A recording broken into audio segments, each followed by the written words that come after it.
오늘을 읽는 책, 문학평론가인 국민대학교 국문학과 정선태 교수와 함께합니다.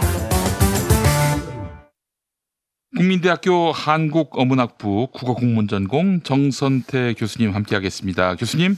네, 안녕하세요. 네, 교수님. 오늘 어떤 작품 소개해 주시겠습니까? 네, 오늘은 체코슬로바키아 출신 밀란 쿤델라와 더불어 동유럽을 대표하는 작가로 손꼽히는 아고타 크리스토프의 짤막한 소설 한 편 소개해 드릴까 합니다. 네. 제목은 문맹인데요. 자전적 이야기라는 부제가 달려 있습니다. 요즘에 자꾸만 망명 작가들, 이른바 난민 작가들의 글에 눈길이 가는데요. 아고타 크리스토프도 그 중에 한 명입니다. 아고타 크리스토프는 헝가리 출신입니다. 1940년대 2차 세계대전 때 빈곤 속에서 허덕이다가 1956년 헝가리 혁명이 발발하지 않습니까? 예. 그때 소련군이 탱크를 밀고 와서 이 혁명을 압살해버리죠. 그때 반정부 운동가였던 남편과 함께 오스트리아로 망명을 떠납니다. 근데 그곳에 정착하지 못하고 결국은 스위스 뇌샤텔이라는 곳에 정착합니다. 그곳에서 살다가 2011년에 사망을 합니다. 대표적인 작품으로는 존재의 세 가지 거짓말이라는 걸작이 있습니다. 아고타 크리스토프의 마니아들이 많이 있는 걸로 알고 있는데요. 이 존재의 세 가지 거짓말은 그야말로 간결하고 날카롭게 삶의 의미들을 투시해내는 걸작으로 손꼽힙니다. 제가 보기에도 놀라운 작품처럼 보입니다. 그리고 오늘 소개해드릴 문명처럼 자전적 이야기 부제가 달린 이 작품과 그리고 어제 그리고 아무튼 같은 글들이 우리 한국에도 소개되어 있습니다. 이 문맹이라는 제목을 먼저 이해하고 가야 될 것 같은데요. 예. 헝가리라는 조국을 떠나서 오스트리아와 이 스위스에 정착해서 프랑스어를 낯설게 배웁니다. 그러다 보니까 자기 모국어를 잃어버린 셈이 되죠. 예. 글쓰기를 갈망했던 사람에게 모국어를 사용하지 못한다는 건 그야말로 문맹 상태나 다름이 없었을 겁니다. 그런 점을 이해하면 이 문명이라는 제목을 이해할 수 있을 것 같습니다. 이 책 첫 페이지를 펼치면은 이렇게 적혀 있습니다. 나는 읽는다. 이것은 질병과도 같다. 나는 손에 잡히는 대로, 눈에 띄는 대로 모든 것을 읽는다. 신문, 교재, 벽보, 길에서 주운 종이 쪼가리, 요리조리법, 어린이 책, 인쇄된 모든 것들을. 네, 이렇게 씁니다. 예. 짤막짤막하죠. 그리고 대단히 간결합니다. 비수와도 같은 문장이라고 말하는데 제가 보기에도 그런 것 같습니다. 그만큼 여백과 울림도 큽니다. 아고타 크리스토프는 요즘 말대로 얘기하자면 문자 중독증에 심각하게 걸렸던 것 같습니다. 문자 중독증은 뭡니까? 네, 문자를 보지 않으면 못 견디는 불안감에 어찌할 바를 모르는 증세를 말합니다. 화장실 갈 때 뭐 신문이라도 들고 들어가야 하는 것도 문자 중독증이라고 말할 수 있을까요? 일종의 그럴 수 있을 겁니다. 아무런 그 생리적인 문제를 해결하지 못하는 상황에 처하는 것이죠. 그리고 문자를 보지 못하면 불안해지고 뭐 그럴 때가 많이 있습니다. 예. 제가 많이 혼나곤 합니다. 교수님, 저도 그렇습니다, 사실. 그리고 심각한 질병이에요. 예. 그러니까 옆에 누구하고 대화하는 것보다 활자를 보고 얘기하고 상상하는 게 훨씬 더 내실 있어 보이고 그래요. 별로 바람직한 삶의 태도는 아닌 것 같은데 어쨌든 이 아고타 크리스토프도 그랬던 것 같습니다. 활자의 바다 속에서 헤엄치면서 거기에서 의미를 길어올리는 것을 즐겼던 그런 사람 같습니다. 우리 어릴 때 아버지를 통해서 글자를 배우고요. 그런데 소련군이 헝가리에 들어오면서 또 소련 말을 배워야 되고 낯선 말을 배워야 되고 스탈린을 숭배해야 되고 그런 상황 속에서 얼마나 괴로웠겠습니까? 읽을 것은 별로 없죠. 그리고 삶은 점점 더 팍팍해지죠. 자신의 언어를 잃어가는 어려운 상황들을 기술해 놓은 부분을 보면 이렇습니다. 내가 9살이었을 때 우리는 이사를 했다. 우리는 적어도 인구의 4분의 1이 독일어를 쓰는 국경 도시에 살아갔다. 우리 헝가리 사람들에게 독일어는 오스트리아의 지배를 상기시켰으므로 적의 언어였고 그것은 또한 당시 우리나라를 점령했던 외국 군인들의 언어이기도 했다. 1년 후 다른 외국 군인들이 우리나라를 점령했다. 러시아어가 학교에서 의무화되었고 다른 외국어는 금지되었다. 아무도 러시아를 알지 못한다. 독일어나 프랑스어, 영어 등의 외국어를 가르치던 선생님들은 몇 달 동안 러시아 속성 수업을 배웠지만 그들은 그 언어를 제대로 알지 못하고 그것을 가르칠 마음이 전혀 없었다. 네, 이렇게 씁니다. 예.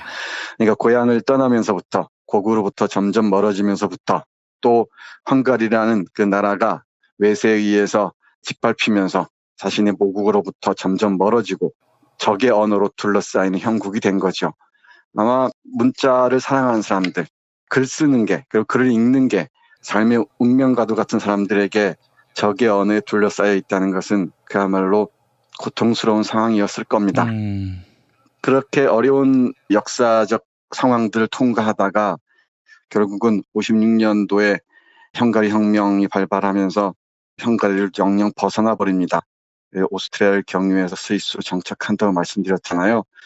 21살의 나이에 4달 된 딸을 데리고 국경을 넘습니다. 그 과정들 잠깐 읽어보겠습니다. 그래 나는 기억한다. 나는 21살이다. 2년 전에 결혼했고 내게는 넉 달 된 어린 딸이 있다. 11월의 어느 저녁 우리는 월경 안내인을 뒤따라 헝가리와 오스트리아 사이의 국경을 넘는다. 월경 안내인의 이름은 요세프이고 나는 그를 잘 알고 있다. 우리는 아이들을 포함해 10명 남짓의 아이들로 구성된 무리다. 나의 어린 딸은 아이 아빠의 품에 안겨 잠들어 있고 나는 2개의 가방을 들고 있다. 둘 중 한 가방에는 젖병과 귀저귀, 아기의 갈아입힐 옷이 있고 다른 가방에 사전들이 들어있다. 우리는 요세프의 뒤를 따라 1시간가량 침묵 속에 걷는다. 거의 완벽한 어둠이다. 가끔 조명탄이나 탐조등이 사방을 밝히고 뭔가 터지는 소리, 총소리가 들린 후 다시 정적과 어둠이 내려앉는다. 이렇게 어려운 상황을 돌파해서 국경을 넘습니다. 그리고 오스트리아를 지나 스위스에 일단 정착하는데요. 이곳에서 시계 공장에서 일을 하면서 프랑스어를 어렵게 배웁니다. 그러면서 자신이 놓을 수 없었던 시쓰기와 글쓰기를 시작합니다. 예. 그런데 이런 사람들에게 고국을 떠난 망명자 또는 난민들에게 이 낯선 땅은 그야말로 사막과도 같았던 것 같습니다. 언어 상황도 그렇고요. 삶의 환경도 그랬겠죠. 고국에서보다 조금 물질적으로는 편안해졌을지 모르지만은 온갖 그리움들 그리고 언어를 자유롭게 사용하지 못하는 데서 온 소통의 부재들이 아고타 크리스토프와 그 동료들을 몹시도 괴롭혔던 것 같습니다. 예. 해서 아고타 크리스토프는 자신의 스위스에서의 생활, 시계 공장을 다니면서 글을 쓰던 상황들을 사막에 비유합니다. 그러면서 이렇게 얘기를 하네요. 사막은 여기에서 시작된다. 사회적 사막, 문화적 사막, 혁명과 탈주의 날들 속에서 느꼈던 열광이 사라지고 침묵과 공백, 우리가 중요한 어쩌면 역사적인 무언가에 참여하고 있다는 기분을 느끼게 했던 나날들에 대한 노스텔지어, 고향에 대한 그리움, 가족과 친구들에 대한 그림이 뒤따른다. 우리는 이곳에 오면서 무엇인가를 기대했다. 무엇을 기대하는지도 몰랐지만 틀림없이 이런 것, 활기 없는 작업의 나날들, 조용한 저녁들, 변화도 없고 놀랄 일도 없고 희망도 없는 부동의 삶을 기대했던 것은 아니다. 물질적으로 보면 우리는 예전보다 조금 더 잘 살고 있다. 우리는 방 하나 대신 2개를 가지고 있다. 우리에게는 석탄이 충분하고 음식도 넉넉하다.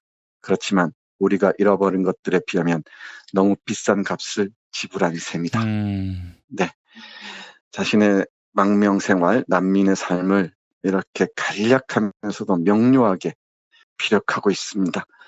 우리 아고타 크리스토프의 다른 작품들을 읽어도 그런데요. 자신의 감정의 결들을 가능하면은 절제하면서 냉혹할 정도로 천천히 자신이 처한 상황들을 짤막한 문장으로 그려냅니다. 예.